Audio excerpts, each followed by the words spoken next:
Hello, Triple Scientists. Right, this week's little video, you're going to have some questions coming through. If they look like this, I will hopefully deliver them to you so you'll know what you're doing. This is all about questions on topic 9, analysis. So let me just go through very quickly again. Analysis starts with purity and formulations. You need to know a definition of purity, you need to know a definition of formulations, you need to know how you can test using melting point analysis for purity. We then did a little bit about chromatography, where you had to learn a method for chromatography. You had to be able to talk about RF values, mobile phases, stationary phases, and the like.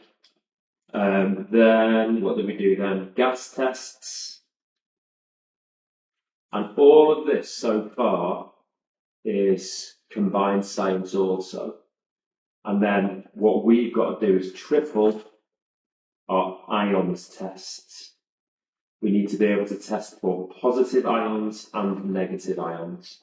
And this sequence of questions now is about those ions tests. So we're going to see how these ions tests look in reality. Now you've also got this little picture here because there is a little separate section called instrumental, I'll write that better in a minute, methods.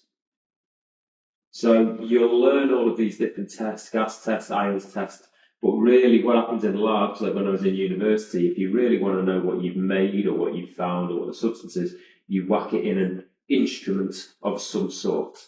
Okay, so all I'm going to do now is I'm just going to talk very briefly about instrumental methods and then we're going to get on with the questions. So, this bit is going to go in your notes. It's only going to be a couple of minutes. Instrumental methods. So, I've got it on here in the book, it's page 90 here. It's got this title, Flame Emission Spectroscopy. So, e.g., flame emission spectroscopy, but there are other ones that get mentioned as well, like gas chromatography, and it could be any instrumental method that they actually want to talk about, because they could just say, oh, there are machines that we can use that are better than these ions tests. So here are two examples. This one we need to learn details about though. This one we don't need to know any details about it. What I want to just say, the general thing about instrumental methods. So if they ask you in an exam, why is it better to use an instrumental method? Here we are, and we've got, they are sensitive, okay? And that means they can pick up tiny amounts of substances. They are fast, so they work very, very quickly. They can also be automated, but they are fast, and they are accurate. Okay? This is the key. These reasons here, they are sensitive, so they can pick up small amounts. They are fast, and they are accurate. AFS, SFA, SAF, you can make a word out of that if you want. But these are the three things for instrumental methods. This could be a 3-mark question, this could be a 2-mark question in an exam, and we're hopefully going to see that in a minute on here. I'm now going to talk very specifically about the flame emission spectroscopy. So it's going to be FES, flame emission. All right, spectroscopy. Okay, so this is basically the instrumental method that replaces flame tests. It's flame tests done by an instrument, basically. So you're going to place your sample in a flame, and instead of you just going, oh, it looks orange, therefore it's this, and therefore it's, or it looks yellow, therefore it's sodium. Now, what this does, it helps us to differentiate between very different colours. And so what we can do is the light passes through a spectroscope. Okay, so it's called spectroscopy. So you pass the light through the spectroscope, and that goes into a computer that will show you a line spectrum.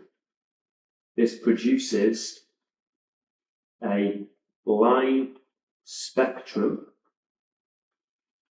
All right. Each metal ion has its own distinct spectrum. All right, so this is the key bit. Each metal ion has its own distinct spectrum, and this is going to be easier if I just show you. So here are some, this is in your revision guide, here are some spectra. So a line spectrum for an ion could look something like this. So what we've got here is, you've got, actually, I'll just show you the question in the book. I know it's not colourful, but what they've told you is here, this is what a calcium ion looks like in a line spectrum. Now we know this is orangey red, or whatever we said, red orange, something like that. This is copper 2+. Now our eyes tell us that copper in the flame test is green, but here are the lines that you get. It's a bit like a barcode, it's very specific to specific spectrum. Potassium's line spectrum looks like this, and it will never be different. This is what lilac looks like, as we would know. Lithium's line spectrum looks like this. Sodium's line spectrum looks like this. So these are very distinct patterns. So what we've got here is they've done a flame emission spectrum of two metal ions. So they put it in a flame, pass the light through a spectrometer, and they've got this readout. And we've got to decide which two metal ions are in here.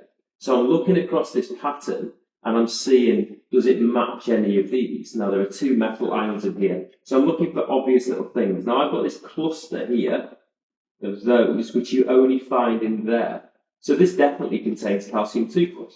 So all of these lines, if you draw them down, you've got lines there. Oh, hang on a minute. No. I'm actually wrong there. So there we go, it's not that. This is good, this is learning on the spot, because if you look, we're missing those. It cannot be calcium because we're missing these lines. We're also missing these lines. So it's not calcium. My bad, I was going down completely down the wrong rabbit hole there. So we've got these lines here. These must be sodium lines. Let's check this. Sodium, we've got all of these. They all line up. You've got this one and this one, this one and this one. Yeah, actually there's sodium in there. I'm going to take that. Not wrong with making a mistake every now and again. So I've definitely got sodium. So that's those lines and these lines. So now I'm going to find whose lines are this. Who's got this, this, this, and this. Yeah, it's there. It's lithium. This is a combination of lithium and sodium. So looking where all of the lines are, and it's lithium and sodium. All right. So let's go back to what we said in the notes. Very simple notes. You place the sample in the flame, the light passes through a spectroscope that produces a line spectrum, and each metal ion has its own distinct spectrum, and it enables us to work out mixtures. Pretty cool, isn't it? All right, so we're going to do the rest of these questions now. So that's it. You can be asked about flame emission spectroscopy. It's flame tests, but you pass, instead of just saying, oh, it looks lilac, it's going, oh, it's this pattern, that's the lilac pattern. All right, anyway, let's crack on with this now. So what we're going to do now in the second part of the video is we're going to go through this chemical analysis section. And there are no two ways about it. You just got to know your ions. So I'm going to do my very, very quick drawing. Oops, split my page. Positive ions, negative ions. I've also got my gas tests up here that might come up. 4 of them. Hydrogen, oxygen, chlorine, and CO2. Positive ions, I've got flame tests. 5 flame tests. 1, 2, 3, 4, 5. Lithium, sodium, potassium +++, calcium 2+, copper 2+, 5 flame tests. I've got my precipitation reactions where I add OH- from sodium hydroxide. Might have sodium hydroxide there. I've got Cu, Fe, Fe, Al, and then magnesium and calcium, both in group 2, so both 2 plus for copper, 2 plus for iron, 3 plus for iron, 3 plus for aluminium. And I know all of these colours. I'm going to be referring to them shortly, but you should know this is crimson, yellow, lilac, brick red, red, orange, blue, green, sorry. Blue precipitate, green precipitate, brown precipitate, white precipitate, white precipitate, white precipitate. This white precipitate dissolves when you add more sodium hydroxide. On this side, we've got halides, chloride, bromide, iodide. We've got sulfates, and we've got carbonates. Halides, we're going to add silver nitrate. You'll sometimes see it as acidified silver nitrate. You're going to get white, cream, yellow precipitate. There's going to be an equation for each of these, which you've got in your notes. Cl minus plus Ag plus, blah, blah, blah. Here you're going to add acidified barium chloride. Again, this is all done in lessons. The acidified bit used to come up a lot. It's now no longer really asked. So just barium chloride. You're going to get a white precipitate. And there's a half equation, an ionic equation there, basically, where you've got barium sulfate being produced. And then carbonate, you're going to add an acid. It will fizz, and you'll pass the gas through lime water, which will go cloudy. All right, there's my tools. I've got all of this. I'm going to be referring to it throughout this set of questions. Right, that's 11 minutes in. Let's go through the questions. Okay. Coloured flames are produced because of the metal ions of fireworks. What colour flame does sodium ions produce? Yellow. Name a metal ion that will produce a green flame. So there's yellow, that's been asked. Green flame, copper. It says, name the metal ion, copper ions. You could say copper 2 plus and get away with it, but when it says name, give the name, copper ions. Some fireworks contain a mixture of metal ions. Why is it difficult to identify the metal ions from the colour of the flame? It's difficult because the colours will interact with each other, or they will be masked by one another.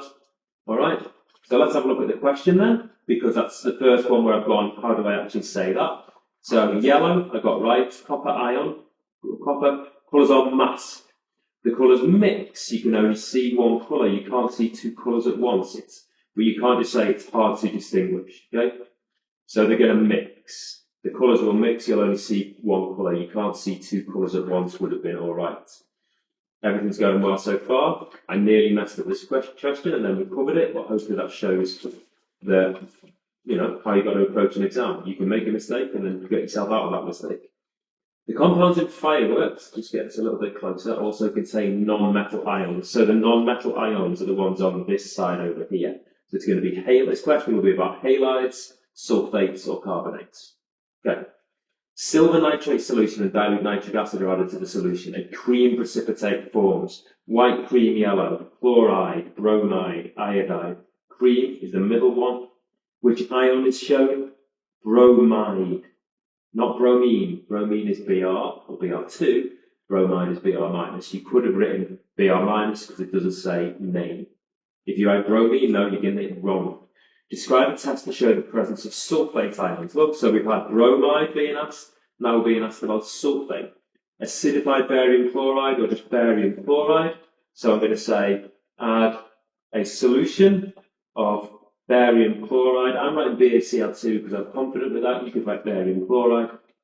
The solution bit is quite important, but not vital. You could also say, this is an old question, you could say add acidified barium chloride. The result is you get a white precipitate. Let's have a little look. I know it's right. Barium chloride, white precipitate. Bromide ion allows Br minus, so we're all good there. A student investigated an aqueous solution of a salt. So, it's sitting in there now, and a salt is an ionic compound with a positive and a negative ion. The student identified that the salt solution contained only sodium ions, Na+, and chloride ions, Cl-. Describe a test to identify sodium ions. Test for sodium ions is flame test. Now, you're going to get a mark for that. It does say describe a test. So really, in an exam, I would be saying put a sample of the solution into a blue flame and observe the colour, but you're going to get a mark for saying flame test, so maybe just do that. And the result will be a yellow flame. So let's have a little look. Pretty sure it's going to be right. Flame test, yellow flame. But look what else you get now. Flame emission spectroscopy, where you get the barcode sort of thing. The lines match the sodium spectrum, so that would also work. And then we've got the chloride, describe the test to identify chloride ions. So we're up here now, chloride. So it's going to be silver nitrate, or if you like, acidified silver nitrate. And it's a solution. Add acidified silver nitrate solution. I don't know why I wrote it there and not here. And it's chloride, bromide, iodide, white, cream, yellow. You're going to get a white precipitate. Don't just say it turns white, please. Write a white precipitate. Okay, so that was 2B. Or not 2B, that's the question. Acidified silver nitrate, I wrote silver nitrate solution, and you get a white precipitate. Yay! Alright, this question is about sulfuric acid. Sulfuric acid contains sulfate ions, our friends, SO4 2-. Where we are again, let's do the sulfate test. We're going to add barium chloride. Describe the test. Add BaCl2 solution, or as you know, you can write the word acidified barium chloride in there. The result, you'll get a white precipitate. Okay, so I know I'm writing nothing in the chat. Right, this is a nice question. Potash alum, so it's an old school name, is a chemical compound. The formula of potash alum is KAlSO4. Have a little look at that. That means we've got some K pluses, some Al3 pluses, and some sulfates. Give a test to identify the group 1 metal ion in potash alum. So you look at there, there's a group 1 metal. So the only test that we know for K plus is up here. Potassium plus, flame test. Flame test. Now I would actually write to put a sample on a wire. I actually wrote a nichrome wire, but you can just say a metal wire. Put a sample on a nichrome wire, blue flame, look at the colour of flame. And the result is potassium, so you're going to get a lilac flame. So I'm going to have a look at that. That's 4A. 4A, do a flame test or a description of a flame test. So you can just write flame test and you get a lilac flame. I know some of you are going to be going, hang on a minute, you can just write flame test. Yeah, fair enough. Give a test, the flame test. So there's nothing really drastic so far, it's all very straightforward. You can see in a minute, there's a 6 marker coming. That's where I want to get to. Name one instrumental method that can identify the group 1 metal ion. So here we go. I told you needed to know this one. Flame emission, sorry, bother, spectroscopy, flame emission spectroscopy. Okay, there you go. The student identified the other metal ion in potash alum. Remember, potash alum over the page was KAlSO4, whatever it was, twice. We've already identified the potassium, so this is the other metal ion, is aluminium. The student tests a solution of potash alum by adding sodium hydroxide. Well, I'm not surprised. There's aluminium on ours. Aluminium, you add sodium hydroxide, you get a white precipitate, which you then add more sodium hydroxide and it dissolves. Okay.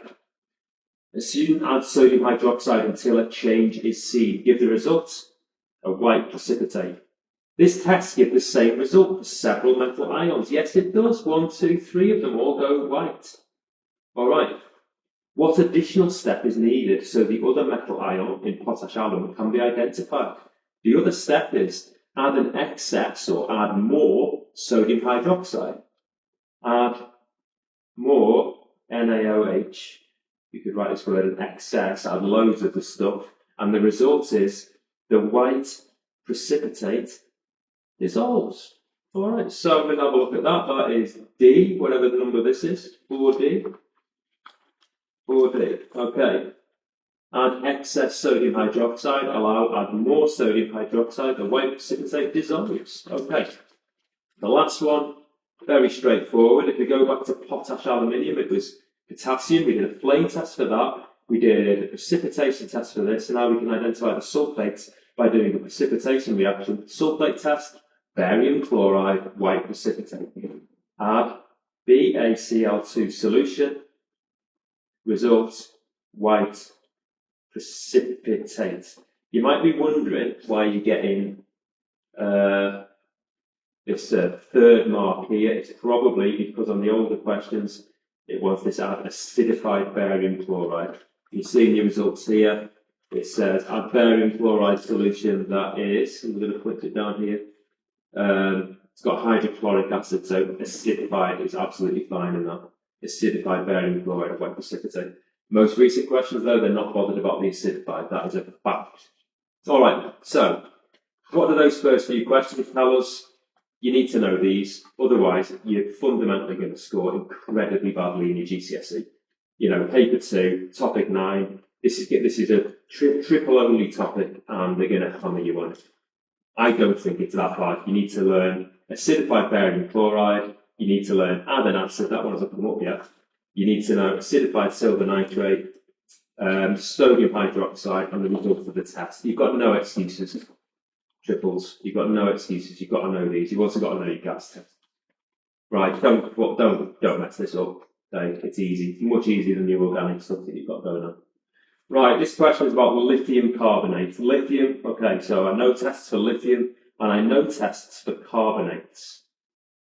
All right, we haven't been asked the carbonate one yet. Lithium carbonate is used in medicines. This is a tablet containing lithium carbonate. What a lovely photo. Lithium carbonate contains lithium ions and carbonate ions. Good, I wrote them up there. The student tested a tablet for lithium ions and carbonate ions. They used a metal wire, dilute hydrochloric acid, and lime water. Plan an investigation to show the presence of lithium ions and carbonate ions in the tablet. So, lithium, the only place that appears on our notes is flame test. So we need to describe a flame test because it's saying plan an investigation. So we need to make it's got to give us valid results. We've got a tablet and we've got a metal wire and you've got to plan an investigation. So I'm going to say stuff like this. That tablet, I'm going to crush it. This is just now, have a look at the mark scheme now. I'm going to crush it up to make a powder. I'm going to dip a clean metal wire in the crushed tablet and then put it in a blue flame and then notice the colour of the flame, and because they told me it's lithium, it's going to go crimson or red, isn't it? All right. You could say extra little bits like you clean the metal wire by dipping it in hydrochloric acid, but that's not important. So there you go, flame test. That's really straightforward, isn't it? This idea of a blue flame, you get a crimson light. Okay, you should include the results of the tests for the ions. I've done that for lithium, that's done. Will this give me a valid result? Yes, it will. Okay, carbonate ions. Right, the results for carbonate. Now, we've got hydrochloric acid. So what I've got there, I've got my carbonate ions. So what I'm going to do, I can just add acid. Add HCl, so hydrochloric acid, to crushed tablet. I think in a test tube. Okay, something like that. It will fizz, and I then need to bubble the gas through lime water. What was I written there? Time water, and the lime water will go cloudy. My only question is, I wonder if we have to describe how this happens. You haven't done that in a test because you've not used this sort of equipment, but I could do the reaction in a test tube like that, and I could maybe, let's not do it like that. I could bubble it through some lime water, bubble, something like that. They probably don't want this. Let's have a look what they're after then. Okay, I know I've got at least 5 out of 6 if I've hit all these points. Okay, let's have a little look then. The lithium bit. Crush the tablets, yay! Clean wire, I did mention that. Put it on the wire, I said dip it in the wire. Place in a roaring or a blue flame, yes. Observe the flame colour, yes, and you'll get a crimson flame. Smashed it. Carbonate, add the acid, it'll fizz. Bubble the gas through lime water becomes cloudy. Nailed it, 6 on 6. Didn't need to describe all of it. Alright? Crush the tablet first, right?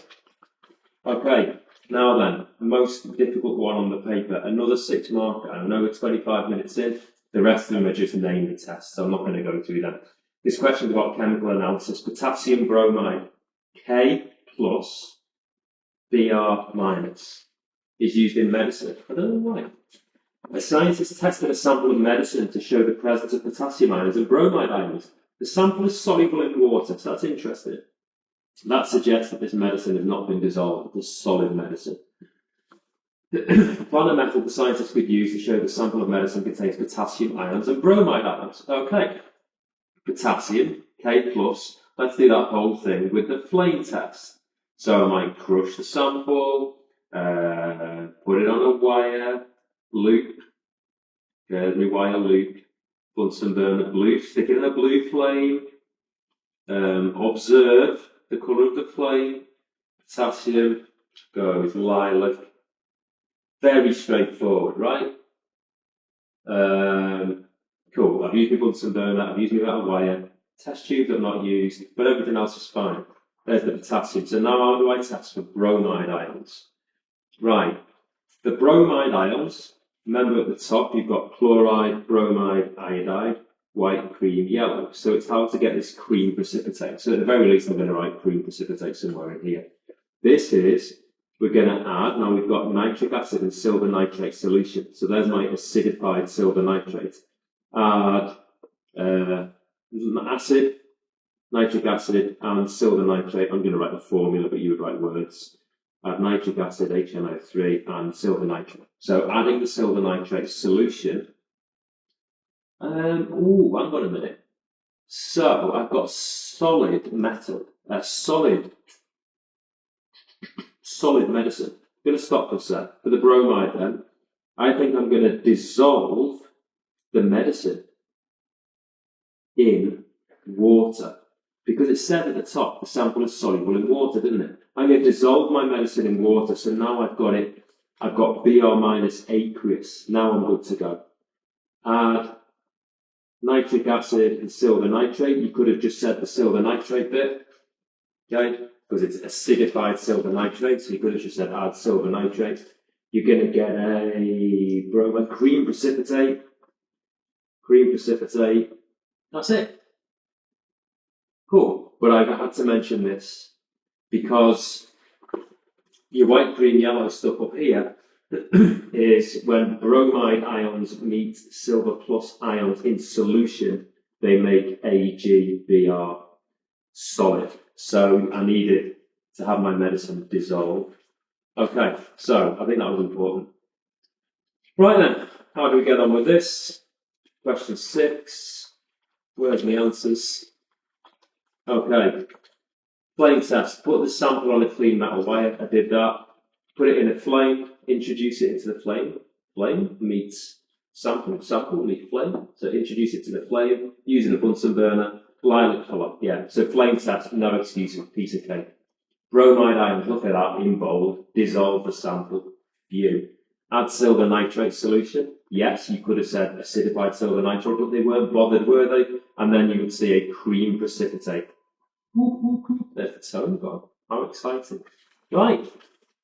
So, what can I say? You need to know your tests, and you've got to know some of the details of them.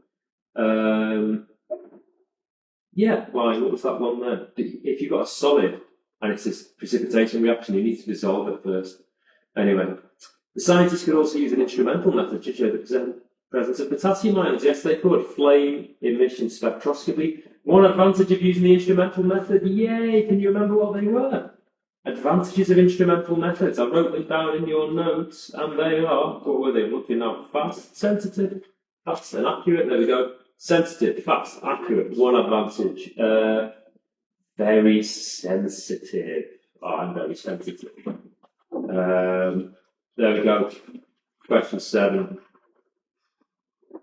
Solution for test copper 2 ions. Name of the solution added sodium hydroxide, name, write it in there. Result, copper ions, blue precipitate, sulfate ions, and yet again it gets asked.